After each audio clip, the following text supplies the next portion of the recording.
Brothers and sisters, we live in a world full of conflicts.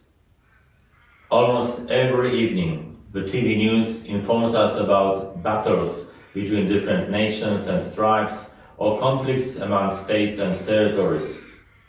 We witness fights between different political parties as well. Consider your own family. When was the last time you had an argument with your spouse, children, brothers or sisters? Maybe you had a fight with them even this morning. How many times we say too many hurtful words when we are angry with each other? It seems like disagreements are a part of our world. In Jesus' times, divergence between Jews and Gentiles was a lived reality as well. Gentiles were regarded by Jews as an impure people.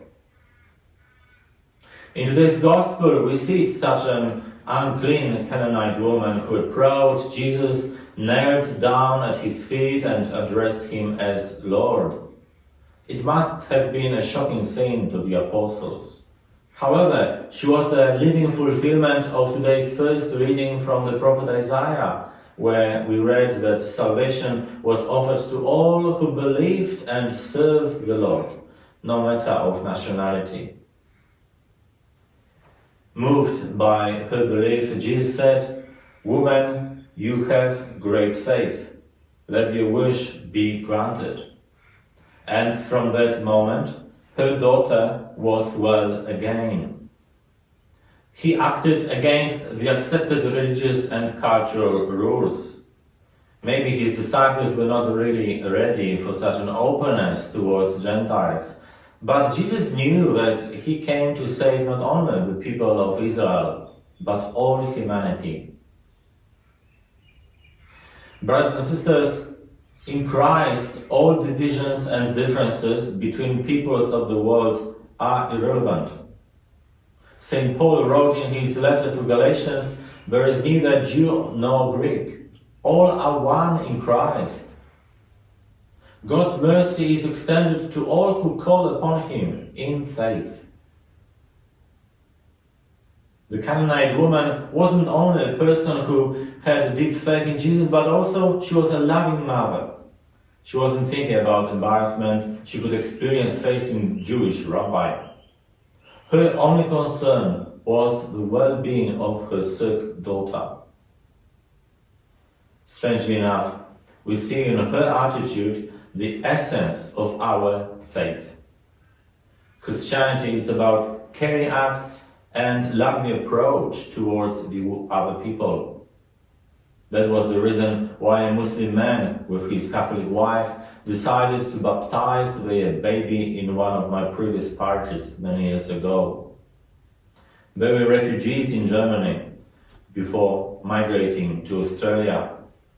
The family told me that the only help they experienced in their poverty was coming from the Catholic Church. Love and respect showed to them by believers in Christ made a huge difference in their lives. It didn't mean that other faith communities were not helping anyone. They did. However, that particular family was rejected by the Muslim believers. The couple's experience helped me to realize how important Catholic charities are in the world. Our religion is a world-changing community because of this aspect of faith. Coming back to our own situation, let us think for a moment about the needs of our loved ones. Let us forget about the past arguments and fights. Let us find some time for prayer today. We might kneel down before the Lord, asking him to grant them what they need at this moment of their lives. It will be our great practical response to today's liturgy of the Word.